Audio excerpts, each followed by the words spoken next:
L'histoire commence avec notre protagoniste assis devant son ordinateur portable de jeu, jouant en ligne avec son ami.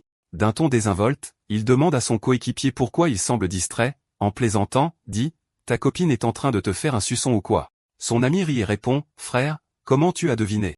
Tu as vu juste. Elle m'aide à me détendre. Je deviens trop intense en jouant. » Mais quand le gars se tourne pour regarder le visage de sa copine, il est horrifié. Elle s'est transformée en zombie. Ce n'était pas un suçon. C'était une morsure de zombie au mauvais endroit. Le protagoniste glousse et dit « Je peux gérer ça à partir d'ici. Profite juste de ton temps avec ta copine. » Après avoir gagné la partie, la sonnette retentit soudainement. Quelqu'un l'appelle par son nom depuis l'extérieur. C'est sa voisine, Lu Weiwei. Quand il ouvre la porte, on voit une femme attirante avec une silhouette voluptueuse qui a l'air effrayée. Elle le supplie de l'aider, disant qu'elle a perdu ses clés et qu'un groupe de méchants la suit. Elle demande à rester chez lui un moment, juste jusqu'à ce qu'il parte. Le protagoniste sourit et dit « Bien sûr, je vais t'aider. Mais d'abord, ferme les yeux. » Elle le remercie sincèrement, ferme les yeux et promet « Je ferai tout ce que tu me demandes si tu m'aides. » Mais au lieu d'aider, il y a un bruit sec de coupure. Le protagoniste lui coupe calmement la tête avec un couteau de cuisine, disant « Pas besoin de me remercier. J'aide tout le monde. » Une notification système apparaît devant lui, « Zombie normal tué. Vous avez gagné un point. » Il ferme la porte en laissant le corps de la femme à l'extérieur. À l'intérieur, il marmonne « Je ne suis pas un héros ou un personnage principal. Je suis juste un gars ordinaire qui veut jouer à des jeux après une longue journée de travail. » Il se souvient du passé, que cette même belle voisine l'avait mordu une fois quand il avait essayé de l'aider. Elle était déjà infectée. Mais avant de mourir, un système mystérieux s'est activé, et il a été renvoyé dans le passé avec cette nouvelle capacité. Le système affiche ses statistiques. Nom, Lifan. Force, 10 plus 1 de plus. Construction, 10. Vitesse, 10. Point restant, 0. Chaque fois qu'il tue un zombie, il gagne des points. Tout en vérifiant son système, il remarque à travers la fenêtre qu'un zombie dévore le cadavre de sa voisine. Sans hésitation, le protagoniste ouvre la porte, regarde le zombie et dit « Il est temps de farmer de l'aura ». Le zombie se jette sur lui, mais en un instant, Lifan balance son couteau, lui coupant la tête. Il ricane « Alors, tu dois être un de ceux qu'elle a mentionnés. » Le système retentit à nouveau « Zombie tué, plus un point ».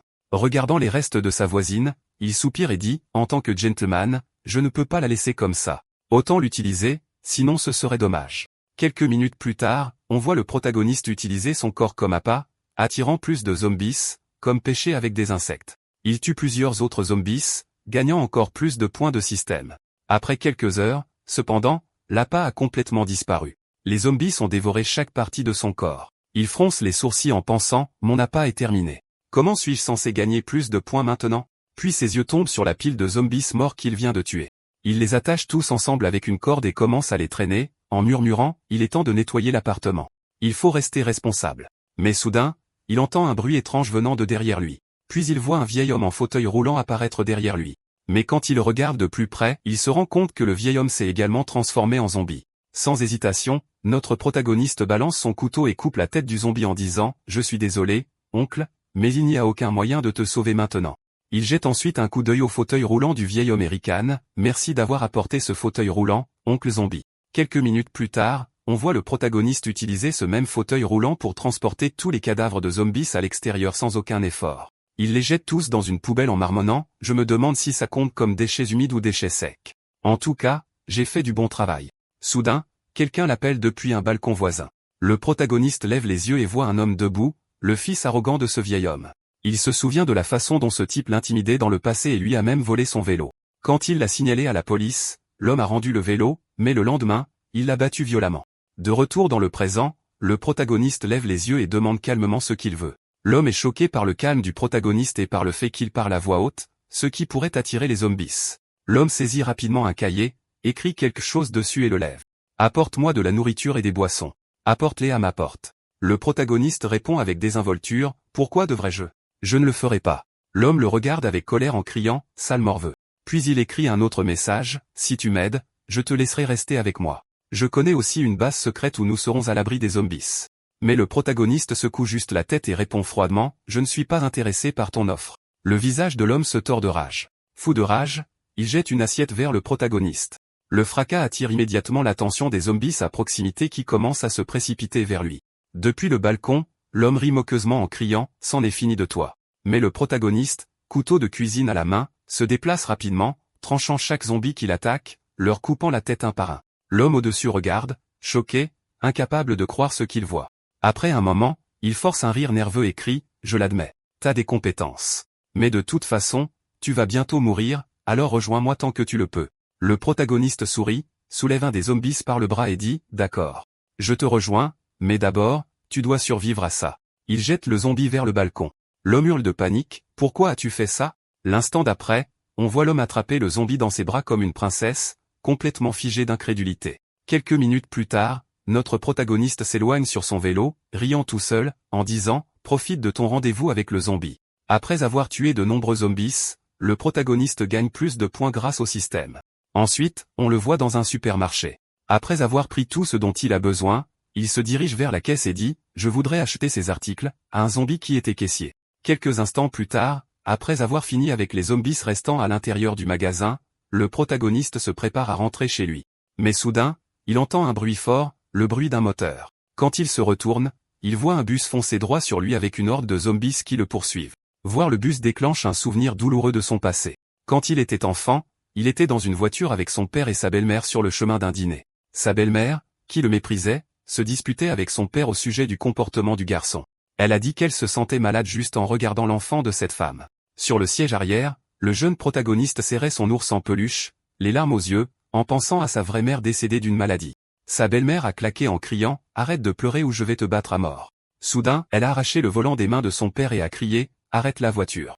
Je dois lui donner une leçon. » Mais avant que son père ne puisse réagir, un bus est arrivé à toute vitesse vers eux et ils se sont écrasés.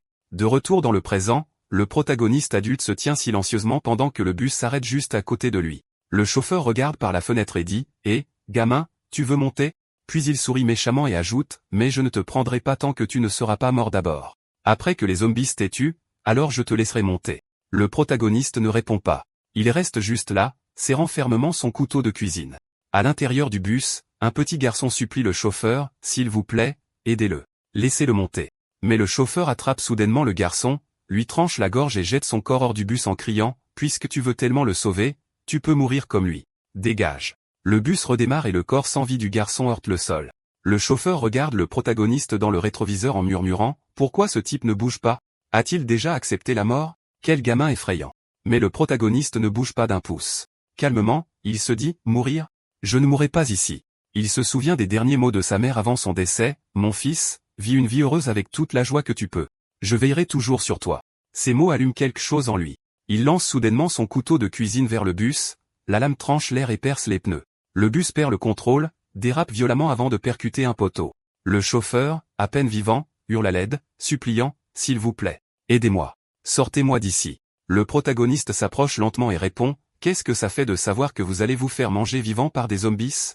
Douloureux, n'est-ce pas? » Puis il sourit et dit froidement, « Ne vous inquiétez pas. Les zombies viennent vous aider. » Il prend son vélo et s'éloigne pendant que le chauffeur continue de supplier pour sa vie. Quelques instants plus tard, des dizaines de zombies grouillent autour du bus accidenté, déchiquetant l'homme et le dévorant vivant. Sur le chemin du retour, l'affichage du système apparaît devant notre protagoniste, montrant ses statistiques mises à jour. Nom, Lifan. Force, 35, super forte. Endurance, 10. Vitesse, 10. Point restant, 0. Alors qu'il marche, il entend soudain un faible appel à l'aide provenant d'un bâtiment voisin. Levant les yeux vers un balcon, il voit une femme et sa jeune fille l'appeler. Inquiet, Lifan demande ce qui s'est passé, pensant qu'elles doivent mourir de faim et ne pas avoir mangé depuis des jours. Quelques minutes plus tard, nous voyons la femme agenouillée devant lui, suppliant, « Je sais que c'est égoïste de ma part de demander, mais il n'y a plus de nourriture à la maison, et mon mari est mort. S'il vous plaît, donnez-nous de la nourriture. Ma fille n'a pas mangé depuis 3 jours. » Lifan la regarde un instant puis lui tend une pastèque et une citrouille en disant calmement, « Je vais vous les vendre. » Alors la femme a l'air choquée. Vendre? Veut-il de l'argent? Elle pense. Mais l'argent ne sert plus à rien maintenant. Avant qu'elle ne puisse dire quoi que ce soit, les yeux de Lifan s'écarquillent soudainement. Il a remarqué quelque chose à l'intérieur de leur maison. Accrochée au mur se trouve une belle épée. La femme remarque son regard et dit doucement, « Mon mari aimait collectionner les épées et les antiquités. Vous pouvez la voir. Au moins, ça pourrait vous aider à combattre les zombies. » L'expression de Lifan s'illumine d'excitation en tenant l'épée haut. « Je peux vraiment la voir ?» demande-t-il. La femme sourit doucement et répond, « C'est bon. Ma fille et moi n'en avons pas besoin. Nous avons trop peur de sortir. Vous en ferez un meilleur usage que nous. » Avant de partir, Lifan lui dit, « Ne vous inquiétez pas. Restez en sécurité. Si quelque chose arrive, appelez-moi. Je viendrai dès que je peux. » La petite fille tire sur la manche de sa mère et murmure, « Maman, cet oncle est bizarre. Dehors, Lifan s'éloigne joyeusement, admirant l'épée et se disant « Je peux couper des zombies toute la journée avec ça ». Mais soudain, il y a un grand fracas derrière lui. Quelqu'un est tombé du bâtiment. Il se retourne et voit le corps de la femme sur le sol, ses os brisés, du sang coulant de sa bouche. En levant les yeux, il aperçoit un gros homme debout sur le balcon, fumant nonchalamment. L'homme expire une bouffée de fumée et dit froidement « Cette femme a résisté jusqu'à la toute fin. Quel dommage. Je pensais pouvoir profiter de produits de haute qualité. » Mifan fixe le corps sans vie de la femme, sa peau couverte de bleu et de blessures. Elle a dû subir un supplice inimaginable avant sa mort. Dans ses yeux restent des traces de désespoir, de colère et d'impuissance, la même expression que quelqu'un qui veut mourir mais n'y est pas autorisé. Lentement, Lifan lève les yeux vers l'homme et demande d'une voix froide et calme « Pourquoi l'avez-vous jeté du balcon ?» Le vieil homme fronce les sourcils, pensant « Pourquoi ce gamin parle-t-il si fort? N'y a-t-il pas de zombies dans les environs ?» Il hausse la voix et ricane « Tout cet immeuble est à moi maintenant. Je peux faire ce que je veux. Toutes les femmes ici sont à moi, alors va-t'en, gamin. » Lifan sait qu'il ne peut pas rester les bras croisés. S'il ne fait rien, la mère et la fille à l'étage seront en danger. Il soulève la femme tombée dans ses bras et fixe le gros homme sur le balcon. Le visage du vieil homme se tord de dégoût. « Qu'est-ce que tu fais avec ce cadavre? Tu comptes le ramener à la maison et jouer au nécromancien? Va-t'en. Tu es pire que moi. Je me sens mal. » Il rentre à l'intérieur, s'affale sur son canapé, ouvre une canette et repense à la façon dont, avant l'apocalypse, il n'aurait jamais osé toucher ces femmes. Maintenant, il n'y a plus de loi ni de police, il imagine chasser sa prochaine victime et s'amuser. Puis la sonnette retentit. Saisissant une batte, il marmonne « Ne me dites pas que ce sont encore ces fichus zombies. » Il regarde à travers le Judas et se fige. La femme qu'il a jetée du balcon le regarde à travers le trou, les yeux creux et sans vie. Le gros homme recule en titubant, murmurant « Qu'est-ce que c'est que ça? Comment est-elle revenue ?» De l'autre côté de la porte, Lifan se tient là tenant le corps de la femme et frappe à nouveau, appelant « Ouvrez. Je sais que vous êtes là. » Le gros homme crie de l'intérieur « Êtes-vous fou? Pourquoi avez-vous amené cette femme à ma porte? Vous voulez vous faire tuer? » Il rit nerveusement et ajoute « Si je crie assez fort, les zombies s'entendront et tueront cet idiot dehors, alors je serai en sécurité. » Son plan s'évapore lorsque Lifan donne simplement un violent coup de pied dans la porte, la faisant sortir de ses gonds. Le gros homme n'arrive pas à y croire. Comment a-t-il pu casser ma porte d'un seul coup de pied? Lifan jette un coup d'œil autour de la pièce et pense avec amertume à la façon dont le gros homme a utilisé toute cette saleté pour torturer la femme pendant des jours. Puis, quand il s'est ennuyé, il l'a jetée du balcon. Lentement, Lifan abaisse la femme au sol pendant que le gros homme crie « Qu'est-ce que tu fous? Jette-la dehors. Ne salis pas ma maison. Pourquoi l'as-tu amenée ici ?» Lee répond froidement « Je l'ai amenée pour qu'elle puisse assister à votre fin, pour voir le prix que vous paierez pour vos actes. » La scène passe à un poste de police voisin. Utilisant les mêmes cordes, chaînes et outils cruels que le gros homme utilisait autrefois pour tourmenter les autres, Lifan l'attache et le conduit vers le poste comme s'il promenait un chien. Le gros homme proteste « Pourquoi m'amener ici? Il n'y a personne. Cet endroit est vide. Tu es fou. » Lifan rétorque « Ne parle pas. Est-ce que je t'ai donné la permission ?» Puis le gifle violemment. « La loi décidera de votre sort, » dit Lifan, en jetant le gros homme dans le poste. L'homme supplie frénétiquement « Laisse-moi partir. Je te donnerai tout, des beautés, de l'argent, tout. Il n'y a personne à l'intérieur, s'il vous plaît. » Mais Lifan se contente de rire et lui dit de regarder. Derrière le gros homme, une paire d'yeux rouges s'ouvre dans l'obscurité. Quand il se retourne, un policier, maintenant un zombie, se jette sur lui, et les cris de l'homme sont coupés court alors que les morts vivants le déchirent et le dévorent vivant. Le lendemain, un groupe de survivants arrive à une bibliothèque à bord d'un véhicule blindé. Ils s'arrêtent devant, planifiant comment entrer en toute sécurité. Un homme dit au vieil homme mot de les attendre, et le vieil homme semble très inquiet pour la sécurité de l'équipe. Une femme prend la tête, rappelant à chacun sa mission. Ils sont ici pour trouver des livres de médecine. Un homme s'avance vers la porte, soulagé qu'il n'y ait pas de zombies à l'intérieur, mais la chef l'arrête avec un regard sérieux et perçant. Ignorant le bavardage de son équipe, elle s'approche prudemment de l'entrée elle-même, utilisant un couteau pour vérifier lentement la zone avant d'avancer. L'homme marmonne, commentant que la grande sœur est trop prudente. Elle rétorque, lui disant de se taire et de se concentrer sur la recherche de la section médicale. Juste à ce moment-là, le jeune homme apparaît à la porte, souriant et faisant signe de la main. Le groupe se fige, surpris par sa présence soudaine. Un homme hurle, pensant qu'il est une sorte de zombie parlant. Calmement, le protagoniste les rassure. Il est bien vivant. Suspicieux, le groupe le regarde avec méfiance. Il lève un livre sur la culture des légumes, en souriant. « Je suis juste venu lire, » dit-il. Un des hommes chuchote à la chef qu'il pourrait avoir raison. Elle lui ordonne de se taire. Le jeune homme leur demande alors poliment de baisser la voix. Après tout, ils sont dans une bibliothèque. Alors que le groupe s'éloigne, un homme chuchote à propos de l'épée sur son dos, disant que le jeune homme semble un peu dérangé. La chef, cependant, demande le silence. C'est quelqu'un avec qui il ne faut pas plaisanter, pense-t-elle, pressant son équipe de rassembler les livres de médecine et de sortir rapidement. Juste au moment où ils sont sur le point de partir, le jeune homme, assis calmement à une table, les appelle. Attendez un instant. Le groupe se tend, craignant une attaque. Y a-t-il un problème? Demande la chef. Il explique patiemment. Ils prennent trop de livres à la fois et doivent les enregistrer correctement avant de les emprunter. L'équipe est stupéfaite. L'un d'eux se demande en silence de quel asile ce psychopathe s'est échappé pour s'inquiéter des règles de la bibliothèque au milieu d'une apocalypse zombie. La chef secoue la tête, pensant qu'il n'est définitivement pas normal. Le jeune homme confirme qu'il est au courant de l'apocalypse. À part les zombies dehors, rien d'autre n'a vraiment changé, dit-il avec une conviction calme. La femme est complètement déconcertée par son attitude. Un homme marmonne que le garçon a perdu la tête mais décide de partir tranquillement avec les livres qu'ils ont pris. Avant de partir, il se présente comme l'enfant et propose son aide s'ils en ont besoin. Le groupe est laissé sans voix, choqué par sa confiance et sa générosité inattendue. Il se précipite hors de la bibliothèque, murmurant qu'il est clairement fou et dangereux. Laissé derrière, l'enfant soupire. Il est déçu qu'il soit parti si vite. Il n'a même pas eu la chance de demander leur nom. Osant les épaules, il décide de l'oublier et de se concentrer sur l'étude de l'agriculture afin de pouvoir survivre seul. Pendant ce temps, loin dans une base désertique souterraine secrète, des scientifiques travaillent dur dans un laboratoire. Ils analysent un spécimen de zombie bizarre. Un scientifique note que les tests montrent que les monstres évoluent. Ailleurs, un autre chercheur explique à son supérieur qu'ils ne peuvent pas créer d'anticorps. Le virus est trop nouveau et imprévisible. Le scientifique plus âgé s'arrête, considérant les gènes, et réalise l'horrible vérité. Ces zombies sont littéralement les vivants. Dans la scène suivante, en se promenant dans son quartier, Lifan repense à tout ce qu'il a appris sur l'agriculture à la bibliothèque et décide que les terrains voisins sont parfaits pour démarrer ses cultures. Debout près d'un immeuble, il appelle « Je suis Lifan, résident de l'immeuble 2, appartement 704. Je prévois de commencer une petite ferme ici. Est-ce que quelqu'un a un problème avec ça ?»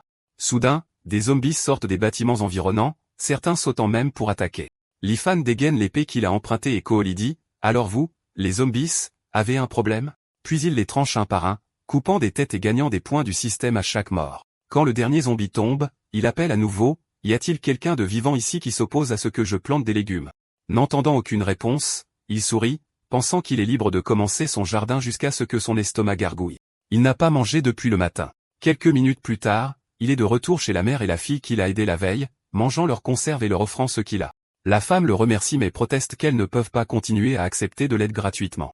Son mari est mort, et elle a peur d'être un fardeau. Avant qu'elle ne termine, Lifan demande s'il s'est passé quelque chose pendant son absence la nuit dernière et s'ils ont toujours besoin de son aide. La femme a l'air surprise et dit rapidement, maladroitement, qu'elle et sa fille aimeraient vivre avec lui. Lifan comprend mal au début et propose plutôt de les aider à trouver un loyer bon marché dans l'ancien quartier résidentiel, 1 à 2 000 par mois, et dit qu'il connaît un agent. Il appelle l'agent tout de suite. À l'étage, le téléphone de l'agent sonne.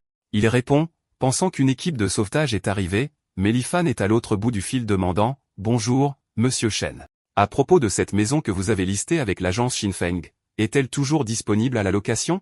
L'agent coupe l'appel avec incrédulité, loué pendant l'apocalypse. Il s'affaisse contre un mur et murmure que tout est ruiné, que l'apocalypse est venu de nulle part, et sans électricité ni système de sécurité dans leur immeuble, ils seraient tous morts. Tout le monde attend avec anxiété sur le toit, se demandant pourquoi aucune équipe de sauvetage gouvernementale n'est encore arrivée. Pendant ce temps, Li appelle à nouveau l'agent. Frustré, l'agent décroche et crie « Es-tu fou? Tu n'as pas vu ce qui se passe. Tu es aveugle? Dégage. » Lifan répond calmement « Monsieur Chen, pourquoi vous énervez-vous contre moi? Je veux juste louer une maison. » L'agent raccroche avec colère. Regardant son téléphone, Lifan soupire « Les gens sont vraiment colériques ces jours-ci. C'est pas grave. Je vais juste rappeler. » Il compose à nouveau le numéro. L'agent, furieux, crie « Arrêtez de m'appeler, imbécile. Qu'est-ce que vous me voulez ?» Lifan répond nonchalamment « Je vous l'ai dit, je veux juste louer votre maison. Pas besoin de vous énerver autant. » L'agent craque finalement et hurle « Très bien. Je vais vous la louer. Je suis sur le toit du bâtiment numéro 3 à Fan Group International. Si vous voulez vraiment la maison, venez la chercher vous-même, idiot. » Lifan hoche la tête et se tourne vers la mère et la fille. L'agent a accepté.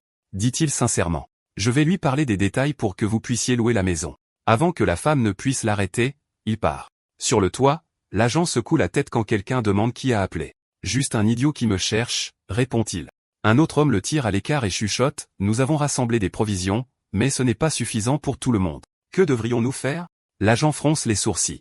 Vous plaisantez? Comment sommes-nous censés survivre jusqu'à l'arrivée des secours? L'homme sourit froidement et dit, ces vieillards ne servent à rien de toute façon. Laissons-les simplement mourir. L'agent hésite, avertissant que d'autres pourraient se rebeller s'ils le découvrent. L'homme écarte cela d'un sourire. Laissez-moi faire. Nous laisserons les vieux mourir en premier, puis nous nous occuperons des autres. Les femmes laides peuvent être des esclaves, et les jolies, eh bien, nous nous amuserons. Qui sait quand cet apocalypse prendra fin? Autant s'amuser tant qu'on le peut. Les deux hommes rient méchamment, ignorant que leurs paroles sont sur le point de les rattraper. Pendant ce temps, Lifan fait du vélo dans les rues, des dizaines de zombies le poursuivant de près. Ses statistiques clignotent devant lui, force 40, endurance 20, vitesse 15. Alors qu'il pédale calmement, il plaisante, allez, les zombies. Continuez à courir ou vous grossirez. Faites de l'exercice tous les jours. Je vous surveille. Les gens qui regardent depuis les bâtiments voisins regardent avec incrédulité. Comment peut-il faire du vélo aussi nonchalamment avec autant de zombies derrière lui? Chuchote l'un d'eux. Il mourra d'épuisement, ils le déchireront en morceaux, ajoute un autre. Mais aucun d'eux ne sait que Lifan a un système qui augmente ses statistiques à chaque zombie qu'il tue, le rendant beaucoup plus fort qu'une personne moyenne. Quelques minutes plus tard, il arrive à Fangroup International où l'agent et les survivants se cachent. Regardant en arrière, il remarque que les zombies ont pris du retard. On dirait qu'ils n'ont pas pu suivre, dit-il avec un sourire narquois. Je devrais mieux les motiver la prochaine fois. Sur le toit, la tension monte entre les survivants. Les jeunes hommes se rassemblent, arguant que les provisions sont limitées et que certaines personnes doivent être sacrifiées pour que les autres survivent. Dans un coin sont assis deux personnes âgées, Wang Zonga, un soldat à la retraite, et sa femme, Su Gifan, une ancienne médecin militaire. Le vieil homme dit doucement à sa femme, « Nous sommes vieux maintenant. Ils nous verront comme un fardeau. Donnons les provisions aux jeunes. Ils sont l'avenir de notre pays. » Su Gifan lui tient fermement la main et répond doucement, « Je n'ai besoin de rien d'autre. Je veux seulement rester à vos côtés jusqu'à la toute fin. » Zhuo Zhuan, un ingénieur militaire à la retraite, prend la parole depuis le fond, disant à Wang Zongo que sa femme l'aime vraiment et qu'il se joindra à eux. Il pense que les jeunes devraient garder les provisions et que les vieux devraient partir afin qu'ils puissent mourir paisiblement avec leurs proches. Wang répond qu'il aime Su Gifan de la même manière et remercie Zhu de comprendre et de se joindre à eux. Zhu avoue qu'il regrette d'avoir travaillé si dur toutes ces années, espérant profiter d'une retraite tranquille avec sa femme, mais maintenant ce rêve est envolé. Sa femme, Liang Yan, une enseignante à la retraite, lui tape légèrement sur la tête et dit « Ne dis pas ça. Je suis heureuse de vous avoir rencontré et j'ai apprécié ma vie avec vous. » Zhu s'excuse de l'avoir entraînée dans cette situation, et elle répond qu'elle ne s'est jamais plainte. À ce moment-là, le jeune homme et l'agent s'avancent, remerciant les aînés d'avoir convaincu les autres, les provisions sont trop courtes. L'un des jeunes hommes fait valoir qu'ils devraient utiliser toute la nourriture pour eux-mêmes. Dans son esprit, il imagine qu'une fois les vieux partis, ils contrôleront tout, et les jolies femmes seront à leur disposition. Un autre vieil homme s'avance et dit calmement à la foule qu'ils ont entendu le plan visant à jeter les anciens du bâtiment. Il promet qu'ils ne prendront la nourriture ou les provisions de personne et demande à ne pas être poussés du toit. Ils préfèrent rentrer chez eux et attendre la mort ensemble. Une femme avertit que si les anciens partaient que le portail de sécurité en bas est désactivé d'une manière ou d'une autre, les zombies pourraient entrer sur le toit et tout le monde mourrait. Il est donc préférable de jeter les vieillards du bâtiment. La foule applaudit, jetez-les. Jetez-les. Soudain, on frappe fort et fort à la porte d'entrée du toit. Quelqu'un appelle de l'extérieur, c'est moi qui ai appelé pour louer votre maison. Vous m'avez demandé de venir. L'agent se fige, convaincu que l'homme doit être un fou qui s'est échappé de l'hôpital quand l'apocalypse a commencé. Lifan frappe si fort que la porte se casse, puis d'un ton étrangement poli pour la situation, il s'excuse, je suis désolé. Je ne savais pas que la porte était si fragile. Je vais envoyer l'argent sur votre compte pour la porte. Un homme à proximité chuchote à l'agent à l'oreille, on dirait que ce type est fort. Dites-lui juste que vous allez le lui louer. Quand il descendra, nous jetterons les vieillards du toit. Le bruit attirera les zombies et l'achèvera, et nous nous échapperons en l'utilisant comme bouc émissaire. L'agent hoche la tête, tu es malin. Utilisons-le. Lifan demande, lequel d'entre vous est l'agent, monsieur Chen? L'agent répond, c'est moi. Vous pouvez avoir la maison. Ça ne me dérange pas. Lifan remet son argent sans hésitation. Voici mon paiement, 5000 au total. Ce n'est pas grand-chose, mais c'est tout ce que j'ai sous la main. Je paierai le reste le mois prochain quand je recevrai mon salaire de mon patron. L'agent est stupéfait, pensant que l'homme doit être mentalement instable, mais il accepte et dit à Lifan d'attendre en bas pendant qu'il vient montrer la maison. Alors que Lifan se dirige vers la cage d'escalier, il reconnaît un vieil homme parmi la foule. C'est vous, grand-père Zhuo Zhuan? Il demande. Zhu répond, surpris, gamin, tu me connais? Lifan prend la main du vieil homme et dit, je vous ai déjà vu à la télé. Quand des nations étrangères ont essayé de bloquer notre technologie d'armement. C'est vous qui avez franchi la barrière technique pour que notre pays puisse avoir sa propre défense. Vous êtes un héros, grand-père. Zhu minimise. Vous me flattez. Gamin, c'était il y a longtemps. Quelques minutes plus tard, après avoir entendu les plans cruels du toit, Lifan demande pourquoi les aînés veulent quitter le toit alors que c'est dangereux. Zhu explique doucement qu'ils ont l'intention de rentrer chez eux et d'attendre la mort. Ils ne veulent pas gaspiller de nourriture et de fournitures limitées et pensent que les jeunes devraient les avoir. Les yeux de Lifan brillent d'une colère juste, effrayant l'agent et les hommes qui complotent contre les vieillards. Puis il sourit et invite de façon inattendue tous les anciens à venir avec lui. Il promet qu'il peut les protéger et leur fournir de la nourriture et un abri. Zou le remercie mais insiste sur le fait qu'ils sont un fardeau et ne feront que le ralentir. Le simple fait de savoir que quelqu'un comme Lifan existe encore les rend heureux. Lifan refuse d'accepter un refus. Il dit qu'il est fort, qu'ils peuvent rester dans son quartier pour l'instant, et qu'il a trouvé une location par l'intermédiaire d'un agent. Les anciens sont stupéfaits. L'un d'eux marmonne que le gamin est quelque chose d'autre. Sans attendre qu'ils se décident, Lifan leur prend la main et les entraîne vers le bas en disant « Arrêtez d'hésiter. Vous venez tous avec moi. Pas de dispute. » L'agent essaie de les arrêter, mais l'un des conspirateurs hausse les épaules et dit « Ne les arrête pas. Quand le protagoniste et les vieillards descendront, nous attirerons les zombies directement vers eux. Nous nous occuperons des vieillards et de ce type en une seule fois. » Et c'est tout pour l'épisode d'aujourd'hui. C'était le dernier chapitre. Si vous êtes curieux de voir comment notre protagoniste va gérer ces types et protéger les vieillards ainsi que la mère et la fille, assurez-vous de cliquer sur le bouton d'abonnement et de laisser un like. Dites-moi dans les commentaires, pourquoi pensez-vous que notre protagoniste paie un loyer au milieu d'une apocalypse? Merci d'avoir regardé. Et jusqu'à la sortie de la prochaine partie, découvrez ces 4 manoas incroyables que je sais que vous allez adorer. Essayez-les. À bientôt dans la prochaine vidéo.